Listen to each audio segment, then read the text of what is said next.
Mangwanani akanaka mhuri yeZimbabwe, Avusheni Mashaka, Dumelang bathu vaZimbabwe, sanibonani amaZimbabwe amahle.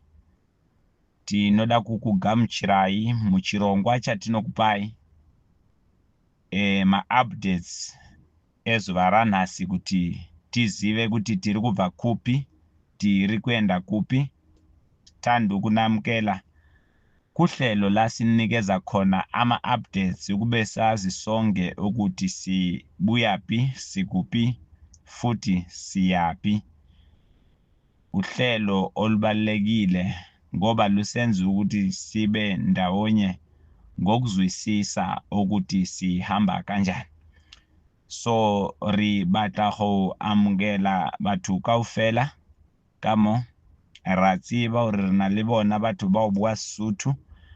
Re batla nka nako ena re fane di-updates le kgone ho tseba le lena gore re sepela mo kae, re tswa kae, futhi re ya kae. So re thaba gore re nke nako ena re bulele dilo tsa botlhokwa, re kgone ho sepela mmoho re le bana ba Zimbabwe. So we want to thank the Lord who gives us strength that we can catch up together and make sure that we are on the same page. Re tseba gore if a re etse dilo tsena re ka se kgone ho ya ko pele, ka gore problem e tlabang e le ona ke gore re tla re ya ko pele ba bangwe ba sa kgone ho kwešiša gore dilo tsamaya jwang. Siyazi ukuthi masingakwenzi lokho kusho khona ukuthi khona abazohamba nathi banga understand ukuthi izinto zihamba kanjani. Really Avusheni Mashaka ahina. So hi lava ku vulavula hi mhaka ya ku tivisana ku hi famba kwini, hi huma kwini, hi ya kwini, hi kote ku twisisana na ku tiva ku sweswi swilo swi famba njhani.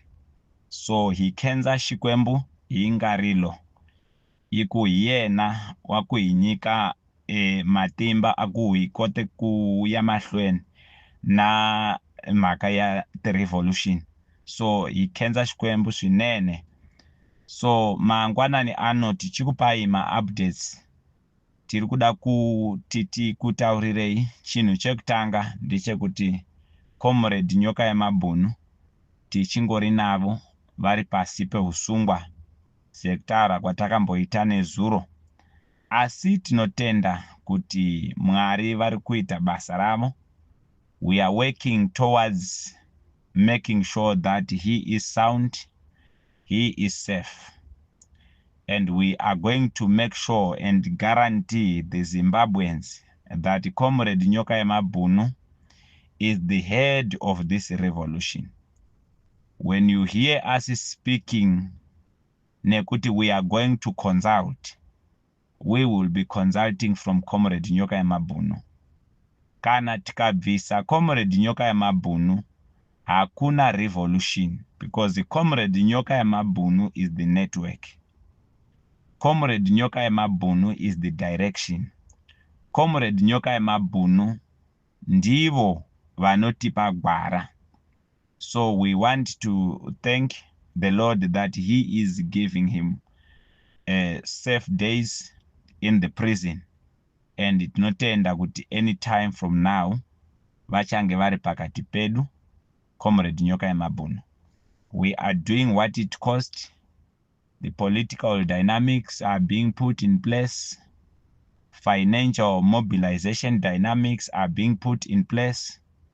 And also emotional support is being put in place. Because we are working towards freeing Zimbabwe. And this is a wave which is unstoppable. Zvese zvatiri kutaura pano, tiri kuita zvese zvakakodzera kuti tiwane mari yekuti tibatsire Comrade Nyoka Yamabhunu, tiri kuita zvese zvakakodzera kuti titambe nezvematongerwe enyika kuti tibatsire nyoka yemabhunu. At the same time tinotenda zveMwari vari kuvapa mazuva akanaka varimo mujere kudaro chingungundengu chichienderera mberi. So ndo update yokutanga. Comrade nyoka yemabhunu is safe and he is sound. Tinoti update number 2 ndeyekuti vanhu vedu vari kuenda vachinzwisisa kuti zvinhu zviri kufamba sei. Vazhinji vanatinhaidzirwe vatiri kuona, a lot of people they are coming trying to put us on pressure to actually deviate from the ways which we are told to do. But toda kukuudzai kuti nzira dzemasoja tinodziziva uye zvakare tinodzidzisa gwara rerevolution kuvana. Kana iwewe wanzwisisa gwara rerevolution, regedza kuti umwe anzwisisawo. Nekuda kwekuti message iyi inofanirwa kusvika kwese. Ndosaka maona taisa an initiative yekuti vanhu vanogona kutranslate, please try to translate. Itai maaudios akafanana neatiri kuita uye zvakare muchitipa maaudios iwayo in your own languages, so that we can make sure that we pass this message of the revolution of this revolution to all tribes. Izvozvo tiri kutenda nemacomrades ari kuuya vari kutitaurira kuti tichakubatsirai pachitonga, vari kuuya vari kuti tokubatsirai pachisutu, vamwe vari kuuya voti tokubatsirai pachitsonga, vamwe vachiti tokubatsirai pandebele. Ndo kunonzi kushandira nyika kwacho. Nyika inovakwa kana vanhu vabatana. Tiri kuita dambudziko revanhu vane dzungu vari kudzoka vofungidzira kuti this is something to do with parties and politics. You are lost and marasa gwara uye nemasaisai. Nekuti ichi chinhu hachinei nepolitics chete dzemapati, chinhu chevanhu. Nezuro takataura tikati mutungamiriri werevolution achatozouya achijoina vanhu, nekuda kwekuti vanhu ndivo vanozvigadzirira chinhu chavo. So lendo into yabantu, akusi into yamapati. Akeko umuntu ozothatha amachance kuze athathe ukukhazimula kwale revolution ngenxa yokuthi abantu bazakhela yona. So re batla o tsebisa batho kaofela gore a una motho o tlo tlanka morena a re botsa gore no ke nna ke thomileng ntho ka gore ntho e thomilwe ke batho and batho ke ntho ya bona. If huna le moetapele o tlo tlang a joina revolution, o tlo tla ka batho o tla ka o joina batho. So a una motho o tlo re botsa maka mo a re botsa gore no nna ke thomile ntho ela, or o tlo re botsa gore no nna ke nna moetapele wa ntho ena. No, ke batho ba botsana bona gore a re kopaneng mona re kgone ho etsa dilo tsa rena. So ichi chinhu chevanhu ndo chinhu chamunofanirwa kuziva. Saka tiri kuona vamwe vakusimuka vari kurwira maleaders avo, vamwe vakusimuka vari kuda cause confusion. We know the doctrine yakashandiswa paparties and politics ndiyo yakaita zvese zvatava nazvo izvi, divide and rule, and we understand that if you come and attack us, tinongoziva kuti wabatwa nemweya uya wakauraya Zimbabwe. Unenge uchikomba isusu uchitinongedza, but tinenge takutoziva kuti uri umwe achiri akabatwa nedhimoni rakaparadza Zimbabwe. Doctrine number 1 of the revolution is unite the people. Paunouya uchindiudza kuti inini ndiri chigananda, takutoziva kuti dhimoni riya ratanga kutaura, and we tolerate you on that. Ndo saka muchiona tisina dambudziko, tisimo mumagroups muri kutaurwa zvakawanda, nekuda kwekuti tinozviziva kuti yava nyaya yekutsvaga mbiri, yava nyaya yekutsvaga relevance. Relevance ndo yakaita dambudziko munyika yeZimbabwe, because whoever came to form a political party was working towards building relevance. And the relevance will always create a network to give you a chance for negotiation. At the end of the day, chaifanirwa kubatsira nyika chinobatsira munhu mumwe chete. And we have found that. Izvozvo takuzivisai and takazvitaura kakawanda kuti matambudziko eZimbabwe haasi matambudziko eZimbabwe bedzi. Matambudziko ari kubata nyika dzakawanda, especially in the African continent, pane vese vakambobva nepasi pecolonization. There is something zvakaitika, vakuru vedu vanofanirwa kubuda pachena, nekuda kwekuti pane dambudziko rekuti mai vatsva musana mwana atsva mudumbu.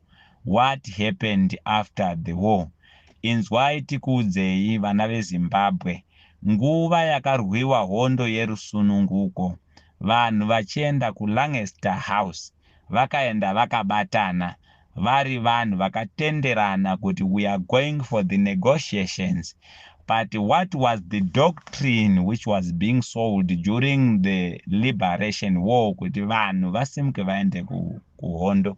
Nyaya yanga iripo ndeyekuti tiri kutora ivhu, tiri kuda kutora simba rezvematongerwo enyika, toda kutora simba rezveupfumi kuti zviende mukati memaoko evana veZimbabwe, zviende mukati memaoko evana veAfrica.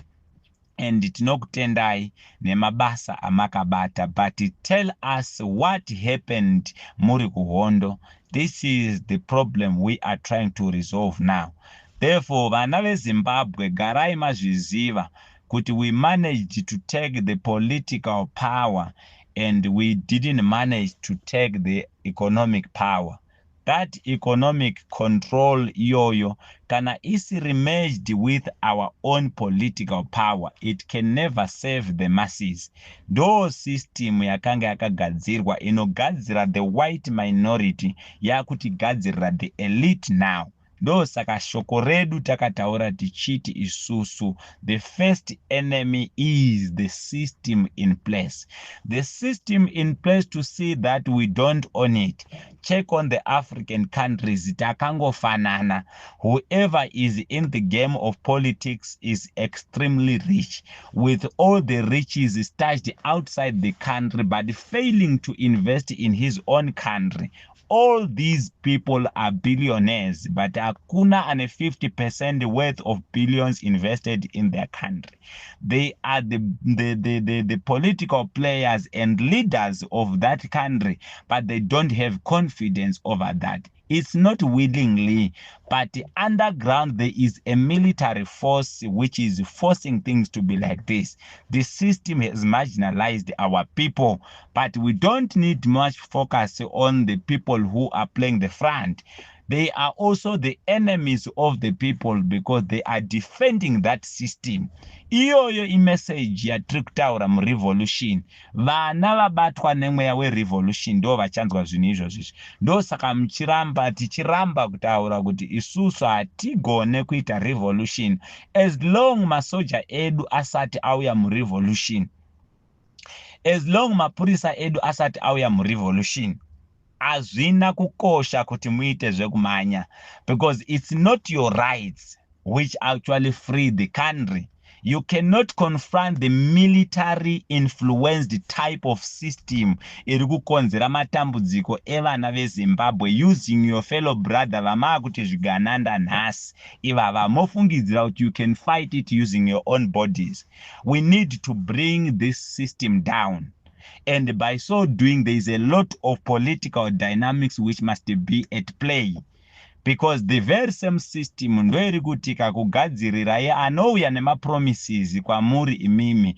Moisa hope yenyu yese kwaari iye munhu wacho. Anopuhwa zvinhu zvisina kumira zvakanaka zvekuti anotanga kutyira chero hwake upenyu. Pakupedzisira is gonna be neutralized. Kwamuri kutaura imimi kuti ndo kunonzi kumedzwa. izvozvo idambudziko ratinaro as the system. Saka vari kutitungamirira naivo varanda kusystem iyoyo. Ndo message inofanirwa kunzwikwa nemasoja edu iyoyo, and we want them to be moved on that. Ndo mashoko atiri kutaura. Tiri kuzvinzwa vazhinji vari kuti mazodai manje Comrade Stole toita sei nekuda kwokuti tanga tatova ready for action. Action atisiri kuirambidza, action iripo, but there is no action without unity. As long our soldiers are not yet at the same page with the masses, as long our police are not yet on the same page with the masses, as long our intelligence is not yet on the same page with the masses, we cannot free the country. We don't want to create a conducive ground for other people to benefit or change the leadership just for the sake of making a change. But we want to effect a generational impacted type of a change which is going to save the future. Izvozvo zvatiri kutaura pano ndo saka muchiona kuti munhu wese ari murevolution anozvi understand. Saka tiri kuti pamberi nekubatanidza vanhu, shoko rerevolution ratekeshera. I think you can see what happened even in South Africa. Makaona kuti kune the army, pana general vakasimuka vachiita narrate the very same problems you are having in Zimbabwe. It is the very same problem which is happening in Mozambique. Same problems happening in Botswana. Same problems happening in Zambia. But we don't think people understand that. That is why we are so tolerant to the people who are ignorant. Atina dambudziko nazvo. We are saying signal number 1, unite the people. Number 2, just educate the masses to what is the common enemy which we are having and how do we fight that enemy. Pamberi nekubatana mhuri yeZimbabwe, pamberi nekuvaka revolution yedu, pamberi nekuparidza ivhangeri yerevolution, pasi nezvigananda uye pasi nevanoda kupatsanura vanhu.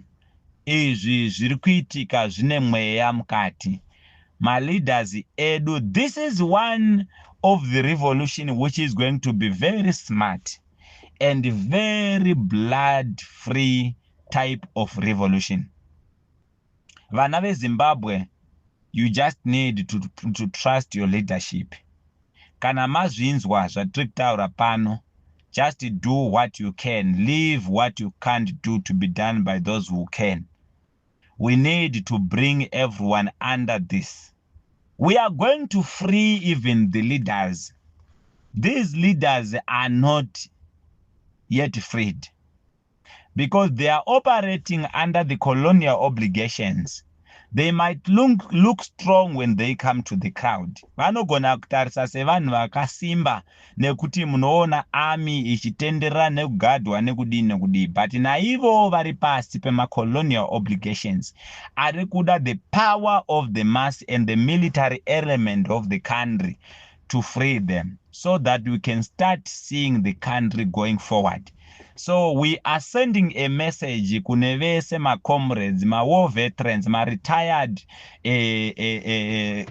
security services personnel and nevamwe vese vari munyika nevari mugovernment. Uyai pasi pechingungundengu nekuda kwekuti the wave is saying let us free Zimbabwe. The leaders are going to join and we are going to free ourselves. Ndo saka makanzwa pandakatanga kuaddressa ndakati beware of using emotions in politics, especially when we want to effect the revolution, because you are going to be crushed. Whoever is in control of everything, the person is in control of power. So we don't want to use emotions. Let us keep on engaging. We are doing regional coordination and making sure that we have got the national and international footprint. This is what is happening. Hatisiri kuda kubayana pachedu. We want to smartly take control of this economic power and make sure that we put in place a system which is going to promote the economic emancipation to our people. Ndo dambudziko ratakatarisana naro. Tiri kuda kutora simba rezveupfumi kuti tigone kusimudzirana isu vanhu vatema. Ndo zvinhu zvatinoda kuti tizivisane pano. So tinoda kutenda vese vari kunzwisisa. Vasiri kunzwisisa tinawo moyo munyoro pamusoro penyu. Ticharamba tichitaura kusvikira makunzwisisa kuti zvinhu zviri kufamba sei. Nekuda kwekuti hatidi kugadzira imwe government iri so controlled as a puppet government. Isingagone kuita advocate for the policies dzinomiririra vana veZimbabwe. Isingagone kuita advocate for the policies dzinosimudzira upfumi hweZimbabwe. Isingagone kuita advocate the policies dzinosimudzira homwe yenyika. Asi ichigona kusimudzira homwe dzevanhu. Musatya, ndosaka takataura tikati urombo hwenyika hunotonga neupfumi hwevanhu. Ndosaka muchiona nevanadzo mari dzacho havagoni kuenjoya vari on the homeland. Vanototsvaga kune vakavaka nyika dzavo voenda kunoenjoya ikoko. Chero vari kutengerana mota, muri kudziona hakuna mota yakagadzirwa muZimbabwe ipo paya. Vanotonotenga kwakagadzirwa nyika dzevamwe. Vozouya vokupai mimofamba pamusoro peroad isina kururama. Izvezvi tanzwa kuti chief vapindawo munyaya dzekuba. Vakutanga kutaura kuti hunzai mari kana kuti tipei zvibage nekuti toda kuzviendesa kuGMB. Izvozvo ndo zvinoratidza kuti nyika yafa. Tava palevel inonzi inodya payakasungirirwa. Matichawo vari kutiwo havachadzidzi seclass because vanoda kuti vatore extra lessons vagone kuwana chouviri. Ndo dambudziko racho.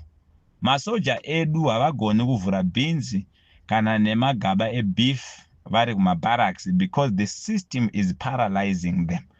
Vese vari loyal now to that system vari kutonyengerera mabasa kwete kuti zvinhu zvakamira zvakanaka.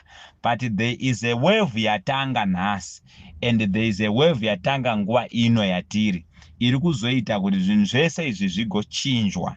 Zviri kuchinja zvinhu izvozvi nekuda kwekuti vana veZimbabwe marangarirwa. So what we have to do here is to make sure that we are uniting the people. And hatigoni kuunita panhu pari wrong. Ndo pamwe pari kuita dambudziko.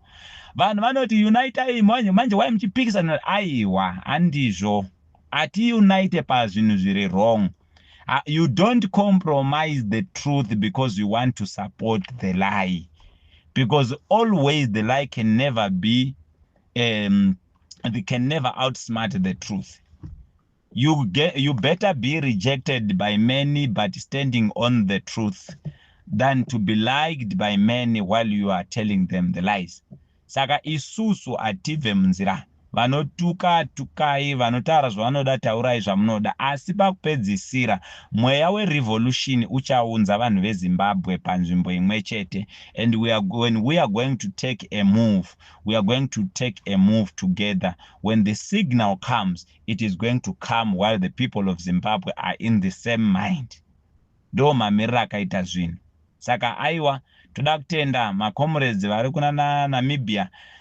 Tiri kuona kuti vane matambudziko angofana neiwayo. Macomrades muSouth Africa tiri kuona kuti ndo zviri kuitika. Tine mamwe macomrades vari kuMozambique for now vata kunzwa kuti aiwa tiri kunzwa nezvamatanga. Tikati aiwa ndo mweya wacho.